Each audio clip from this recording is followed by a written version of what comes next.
Bihar live 7 खबर की तह तक। चिराग हूँ और चिराग का अपना कोई ठिकाना नहीं होता, पर वो जहाँ जाता है रोशनी फैलाता है। मेरी लड़ाई भाई, जब मैंने ये संकल्प लिया था, जिस दिन मेरे पिताजी अस्पताल में थे और उनका निधन हुआ, मेरे लिए सबसे आसान परिस्थिति थी उस वक्त कि मैं मौजूदा शक्तियों के सामने नतमस्तक होता, अपने सिद्धांतों से समझौता करता, मेरे पिताजी के विचारों को मिट्टी में रौंद देता और उसके बाद दुनिया भर की ऐशो आराम, सुख सुविधाएं, सहूलियतें मुझे परोस कर दी जाती। भाई, आज मैं कुछ जगह पढ़ रहा था कि चिराग पासवान को निपटा दिया गया। भाई, चिराग पासवान ने खुद संघर्ष का रास्ता चुना है। अगर मुझे बंगले का लालच होता या बंगला, मंत्रालय, यही मेरे लिए अगर लक्ष्य होता, तो ईमानदारी की बात है भैया, जो रास्ता मैंने चुना उस रास्ते को मैं नहीं चुनता। मैं नतमस्तक होकर रहता इन तमाम शक्तियों के सामने और हर उस सुख सुविधाओं का, ऐशो आराम का मैं लाभ उठाता जो बदले में मुझे दी जानी थी। खैर, अभी बातें खुलेंगी तो बहुत दूर तक जाएंगी। बताने की जरूरत नहीं है कि मुझे व्यक्तिगत तौर पर क्या क्या लालच तमाम बड़ी शक्तियों के द्वारा नहीं दिए गए। अगर मुझे अपना लालच होता, आप मुझे बताइए ना, कोई भी बुद्धिमान व्यक्ति इस बात को मानेगा। और चिराग पासवान तो भैया 21वीं सदी का पढ़ा लिखा लड़का है भैया। मुझे नहीं पता था कि जब मैंने 2020 में अकेले चुनाव लड़ने का फैसला किया, तो मैं इस बात को जानता था कि आने वाले दिनों में मेरे सामने क्या क्या कठिनाइयां नहीं आएंगी। और ये बंगला तो भाई बहुत छोटी सी चीज है। मुझे अपने बंगले की चिंता नहीं है, मुझे उन लोगों के घर की चिंता है जिनके सर पर आज छत तक नहीं है। अपने ही बिहार के लोग जो बिहार में प्रवासी कहलाए जाते हैं, मुझे उनकी चिंता है भैया, जो दूसरे प्रदेशों में किराए के घर, किराए के मकान, संभवतः सड़क पर, चौल में, बस्तियों में अपना घर बसर कर रहे हैं। मुझे अपने बंगले की चिंता नहीं है, मुझे उनकी चिंता है कि उनको कैसे सह सम्मान हम लोग वापस बिहार लेकर आए, उनको यहाँ पर घर दिया जाए। मेरी लड़ाई उनके लिए, मैं तो बार बार कहता हूँ कि बिहार पर राज करने की मेरी लड़ाई नहीं है, मेरी लड़ाई बिहार पर नाश करने की है। अपनी सुख सुविधाओं की मेरी लड़ाई नहीं है भैया। संघर्ष मुझे विरासत में मिला है और यही संघर्ष मुझे विरासत में मिला है। जो लोग बोलते हैं ना नेपोटिज्म, नेपोकिड, नेपोटिज्म के नाम पर, लेगेसी के नाम पर मुझे ये संघर्ष दिया गया है जो मैंने अपने पिता से सीखा। मेरे पिता भैया 89 के बाद से, आप सब लोग कहते हैं कि भैया मंत्री कोई भी, प्रधानमंत्री कोई भी वो मंत्री रहे, पर 89 से पहले का संघर्ष किसने देखा उनका? 69 में पहली बार वो विधायक बने थे। 20 साल तक संघर्ष किया, तब वो उस लक्ष्य पे पहुंचे। संघर्ष करने से मैं डरता नहीं हूँ। डरता तो ये कदम मैं नहीं उठाता, डरता तो मैं नतमस्तक होता तमाम उन शक्तियों के सामने। पर हाँ, दुख है मुझे, तकलीफ है मुझे कि जिस तरीके से इस घर को खाली कराया गया। भाई, ये घर आजीवन मुझे नहीं चाहिए, मैं उस लायक भी नहीं हूँ कि आजीवन आप मुझे दें। और मेरा परिवार कानून का पूरा सम्मान करता है भैया। मैंने कभी नहीं कहा कि 12 जनपद मुझे आजीवन के लिए दिया जाए, ना मैं उस लायक हूँ, ना मुझे उसकी जरूरत है। भाई, वैसे भी मुझे बिहार की राजनीति करनी है। अगर मैं ब्लैक एंड व्हाइट शब्दों की बात करूँ, बिहार मेरा प्रदेश है, बिहार मेरी कर्म भूमि है। मुझे बिहार के लिए संघर्ष का रास्ता मैंने चुना है, बिहारियों के लिए संघर्ष का रास्ता चुना है। दिल्ली में घर बंगले की मुझे अगर होती तो 50 साल तक मेरे पिताजी दिल्ली में रहे, उन्होंने वहाँ की राजनीति की। अभी तक हम लोगों ने दिल्ली में अपना कोई ना कोई घर तो बना ही लिया होता। कम से कम खुशी है मुझे इस बात की कि लोगों को इस बात का तो पता चला, जो भ्रम फैलाते हैं कि भैया 50 साल आपके पिता मंत्री रहे। मुझे गर्व है कि वो एक ऐसे मंत्री रहे जिन्होंने अपने लिए कभी काम नहीं किया होता तो कम से कम आज अपने लिए एक वैकल्पिक व्यवस्था दिल्ली में करके रखी होती। अपने नाना नानी के घर पे मैं रह रहा हूँ और मुझे उसमें कोई दिक्कत नहीं है भैया।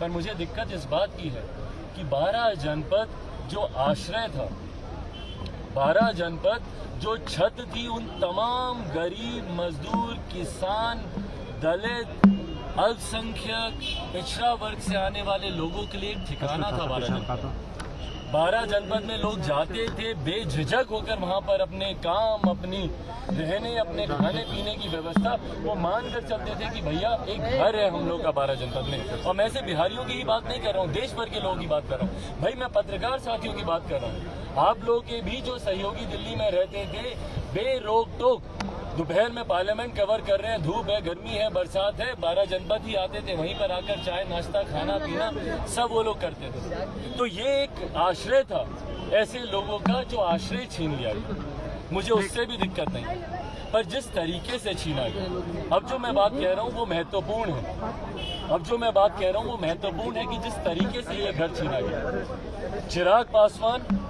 मेरी माता जी रीना पासवान, मेरा परिवार में कौन लोग बचे हैं भैया? मेरी सिस्टर हैं, बच्चे हैं, मेरी एक बूढ़ी नानी है, कल देखा होगा किस तरीके से व्हील चेयर से वो चल नहीं पाती, बोल नहीं पाती। जब हम लोग घर खाली करने के लिए तैयार थे तो उसके बाद इस तरीके से बेइज्जत करने की साजिश क्यों रची गई? आप मुझे बताएं, मैंने कभी कहा कि मुझे 12 जनपद हमेशा के लिए चाहिए? हर बार हम लोग 12 जनपद खाली करने के लिए तैयार थे, बातचीत होती थी और जितना मुझे आश्वासन दिया जाता था उतना समय मैं आगे लेता था घर को खाली करने के लिए। मैं 29 तारीख रात में घर खाली करने के लिए तैयार था, मुझे कोई लिखित नोटिस नहीं दिया गया था, पर फिर भी मुझे जानकारी दी गई थी कि संभवतः 30 तारीख तक मुझे घर खाली कर देना चाहिए।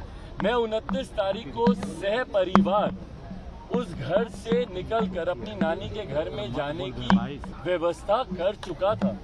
मेरा परिवार तैयार था, मेरी माताजी, नानी सब तैयार थे और हम लोग जाने वाले थे।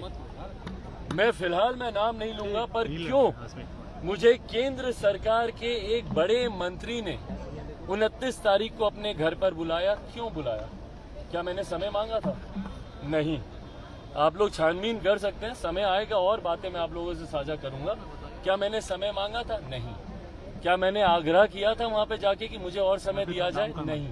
क्यों मुझे उस बड़े मंत्री के द्वारा 29 तारीख को बुलाया गया? बुलाकर क्यों मुझे आश्वासन नहीं, वादा किया गया कि घर को लेकर आप निश्चिंत रहें, घर आपसे नहीं लिया जाएगा?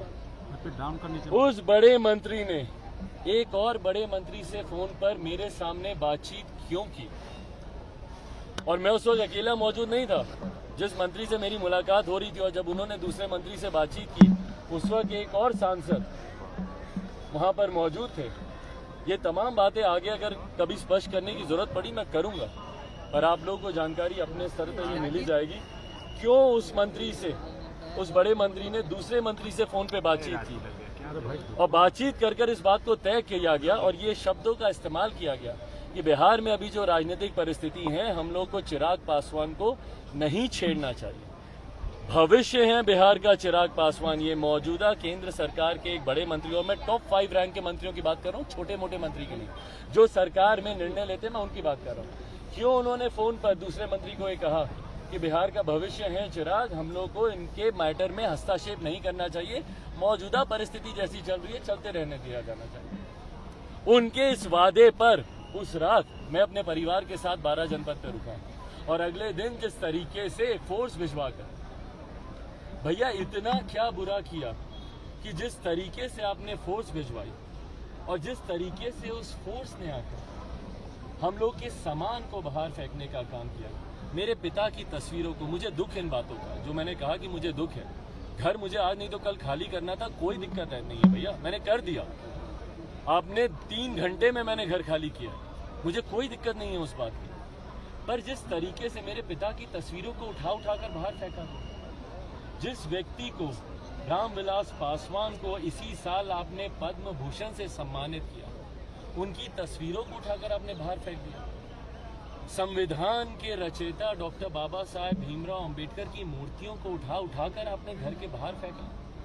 मेरे पिताजी की नेम प्लेट, ये तस्वीरें आप ही सबके उस पर मैंने देखी हैं, आप ही सबके माध्यम से मेरे पास वो तस्वीरें आई हैं, क्योंकि मैं तो दिन में ही घर से बाहर चला गया था। उसके बाद जिस तरीके से मेरे माता पिता के बिस्तर पर आपके अधिकारी जूते चप्पल पहनकर उनके बिस्तर को रौंद रहे, जिस बिस्तर पर मेरे पिता सोते थे उस बिस्तर पर जूते चप्पल पहनकर आप चढ़ रहे हैं।